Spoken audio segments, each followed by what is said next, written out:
ओम नमो भगवते वासुदेवाय नमः। जय जय श्री राधे। सारे कष्ट मिटा दे भगवान शंकर, गोरा पार्वती नंदी गणेश कार्तिक के माता अशोक संधि की जय हो। शिव परिवार ने कोटि कोटि प्रणाम हो। जय जय श्री राधे।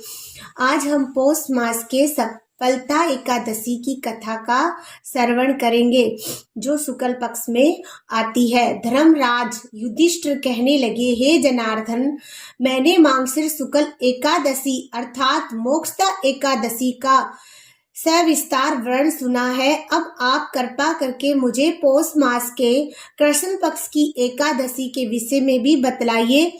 इस एकादशी के विषय में भी बतलाइए। इस एकादशी का क्या नाम है तथा इस व्रत का क्या विधान है, इसकी विधि क्या है, इसका व्रत करने से किस फल की प्राप्ति होती है, कृपा यह सब विधान पूर्वक कहिए।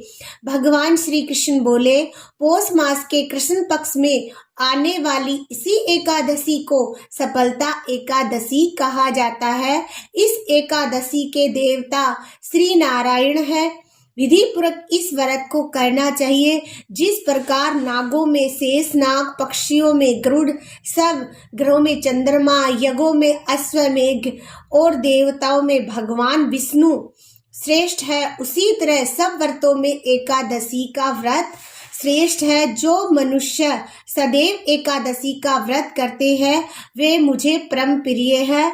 इसका महत्व मैं तुमसे कहता हूँ, ध्यान पूर्वक सुनो। जय जय श्री राधे। भक्त वत्सल भगवान श्री कृष्ण कहने लगे कि धर्मराज, मैं तुम्हारे स्नेह के कारण तुमसे कहता हूँ, एकादशी के व्रत के अतिरिक्त मैं अधिक से अधिक दक्षिणा पाने वाले यज्ञ से भी प्रसन्न नहीं होता। अंत इसी अत्यंत भक्ति और श्रद्धा से युक्त होकर करे। हे राजन, द्वादशी युक्त पौष कृष्ण एकादशी का महात्म तुम एकाग्रचित्त होकर सुनो। जय जय श्री राधे। सारे कष्ट मिटा दे। ओम नमो भगवते वासुदेवाय नमः। सफलता एकादशी व्रत कथा। चंपावती नगरी में एक महिषमान नामक का राजा राज्य करता था। उसके 4 पुत्र थे। उन सब में लुम्बक नामक बड़ा राजपुत्र महापापी था। वह पापी सदा प्राय स्त्री और वेश्यागमन तथा दूसरे बुरे कामों में अपने पिता का धन नष्ट किया करता था। जय जय श्री राधे। सदैव ही देवता, ब्राह्मण, वैष्णवों की निंदा किया करता था। जब राजा को अपने बड़े पुत्र के ऐसे कुकर्मों का पता चला तो उन्होंने उसे अपने राज्य से निकाल दिया। तब वह विचार करने लगा कि कहाँ जाऊं, क्या करूं। जय जय श्री राधे। सारे कष्ट मिटा दे। अंत में उसने चोरी करने का निश्चय किया। दिन में वह वन में रहता और रात्रि को अपने पिता की नगरी में चोरी करता तथा प्रजा को तंग करने और उन्हें मारने का कुकर्म करता।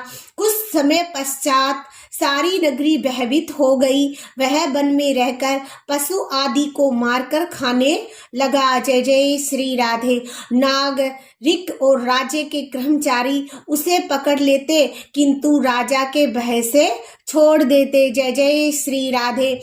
वन में एक अति प्राचीन विशाल पीपल का वृक्ष था। लोग उसकी भगवान के समान पूजा करते थे। उसी वृक्ष के नीचे वह महापापी लुम्बक रहा करता था। जय जय श्री राधे। इसी वन को लोग देवताओं की क्रीड़ा स्थली मानते थे। कुछ समय पश्चात पौष कृष्ण पक्ष की 10वीं के दिन वह वस्त्रहीन होने के कारण शीत के चलते सारी रात्रि सो नहीं सका। उसके हाथ पैर अकड़ गए। जय जय श्री राधे। जय जय श्री राधे। सूर्य उदय होते होते वह मूर्छित हो गया और दूसरे दिन एकादशी को मध्याह्न के समय सूर्य की गर्मी पाकर उसकी मूर्छा दूर हुई। गिरता पड़ता वह भोजन की तलाश में निकलता, पशुओं को मारने में वह असमर्थ नहीं था। अंत पेड़ों के नीचे गिरे हुए फल उठाकर वापस उसे पीपल वृक्ष के नीचे आ गया। उस समय तक भगवान सूर्य अस्त हो चुके थे। वृक्ष के नीचे फल रखकर कहने लगा, हे भगवान, जय जय श्री राधे। हे भगवान, अब आपके ही अर्पण है, ये फल आप ही तृप्त हो जाइए। उसी रात्रि को दुख के कारण रात्रि को नींद भी नहीं आई। जय जय श्री राधे। उसके इसी उपहास और जागरण से भगवान अत्यंत प्रसन्न हो गए। उसके सारे पाप नष्ट हो गए। दूसरे दिन प्रातः एक अति सुंदर घोड़ा अनेक सुंदर वस्तुओं से सजा हुआ उसके सामने आकर खड़ा हो गया। ओम नमो भगवते वासुदेवाय नमः।